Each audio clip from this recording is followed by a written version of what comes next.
अस्सलामुअलैकुम फ्रेंड्स। आज का जो हमारा टॉपिक है वो हमारे पास है boys law and Charles law. हम लोगों ने इस सीरीज स्टार्ट की है क्लास 11th फिजिक्स की एफएससी पार्ट 1 है। चैप्टर नंबर हमारे पास हीट एंड थर्मोडायनेमिक्स है। इन तमाम टॉपिक्स पर हम पिछली वीडियो में बात कर चुके हैं। आज का हमारा टॉपिक है वीडियो है वो वीडियो नंबर 5 है boys law and Charles law. Okay, तो आज स्टार्ट करते हैं। बिस्मिल्लाहिर्रहमानिर्रहीम। सल्लल्लाहु अला मुहम्मद सल्लल्लाहु अलैहि व आलिहि वसल्लम। सबसे पहले डेफिनेशन देखते हैं कि हमारे पास जो बॉयज़ लॉ, अच्छा, ये जो बॉयज़ लॉ और चार्ल्स लॉ है वो हम गैस लॉ की डेरिवेशन के साथ लिहाज से देखेंगे। ओके, लास्ट वीडियो में जो हमारे पास था ये देखें, लेक्चर नंबर तो 3 है, इसमें हमें प्रेशर ऑफ गैस पर बात की हुई थी और इसी में हमने क्या नाम लेते हैं डेरिवेशन की थी गैस लॉ की।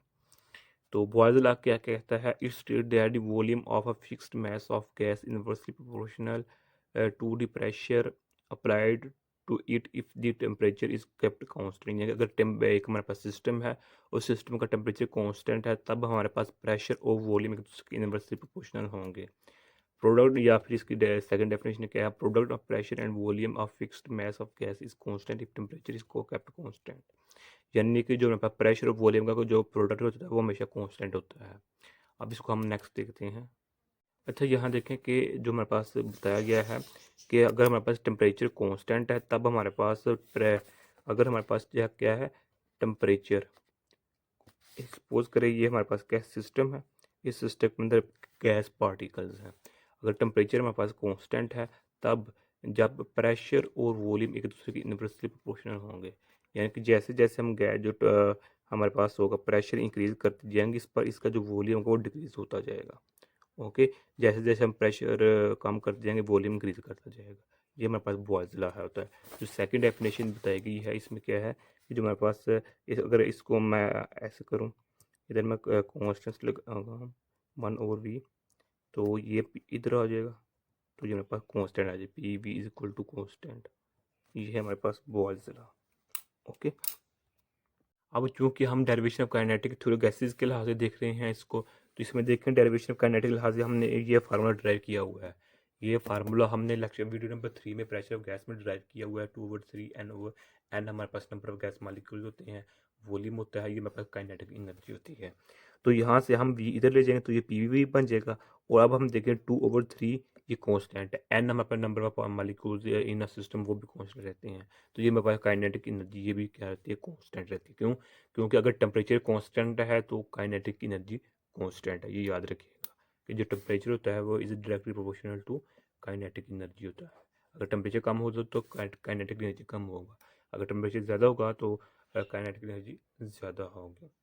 ओके, ये एक फैक्टर है। वैसे काइनेटिक एनर्जी कई फैक्टर्स पर भी डिपेंड कर सकती है। तो यहाँ देखें क्या किया कि ये मतलब पूरी टर्म क्या हो जाएगी? कांस्टेंट हो जाएगी। तो कांस्टेंट होगी तो इस यहाँ से हम इसको डायरेक्ट प्रोपोर्शन इस तरह लिख सकते हैं, ये मैं पहले बता चुका हूँ। तो यही हमारे पास क्या होता है? Boys law. अगर हम अब चार्ल्स लॉ की बात करें तो इस state that volume of fixed mass of gas is directly proportional to absolute temperature of gas provided pressure is kept constant।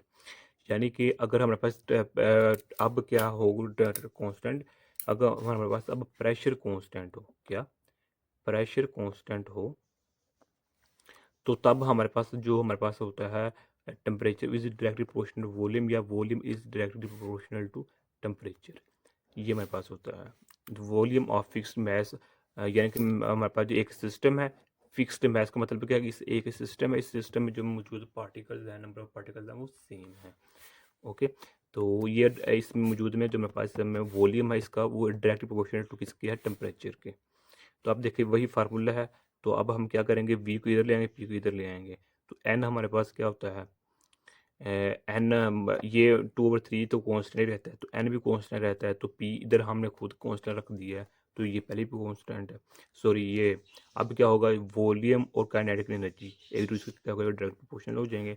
तो हमारे पास ये इस तरह, इसको हम इस तरह लिख सकते हैं। और जो हमारे पास होता है इसको हम इस तरह लिख सकते हैं। ओके, काइनेटिक एनर्जी में हमारे पास बेसिक क्या होता है? वॉल्यूम ही चेंज हो रहा होता है ना उसकी। तो ये आज का हमारा इतना सा टॉपिक था। मैं उम्मीद करता हूँ आप लोगों को इस वीडियो समझ आ गई होगी। अगर हम इसकी डिटेल में जाना चाहें कि इसके मतलब जो एडिशनल इंफॉर्मेशन है वो ये है कि अगर इसको हम इसको इस तरह भी लिख सकते हैं, B T is equal to constant इसको। ओके, चार्ल्स लॉ को हम इस तरह भी लिख सकते हैं।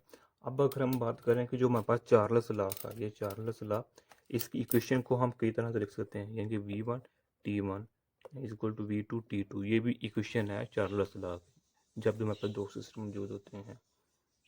और एक जब हमारे पास इनिशियल वॉल्यूम इनिशियल टेम्परेचर, एक हमारे पास फाइनल वॉल्यूम फाइनल टेम्परेचर होता है। ओके, इसी को हम इसको हम इस तरह भी ले सकते हैं, टी टू टी वन।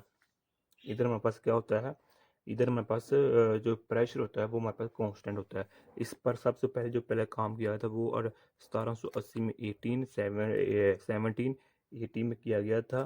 किसने किया था?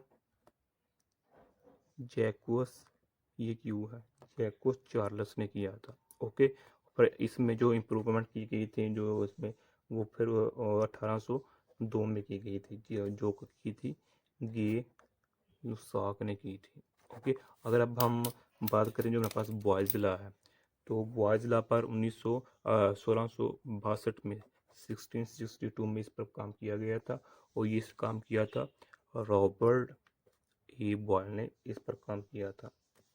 ओके, तो यही आज का मेरा टॉपिक था।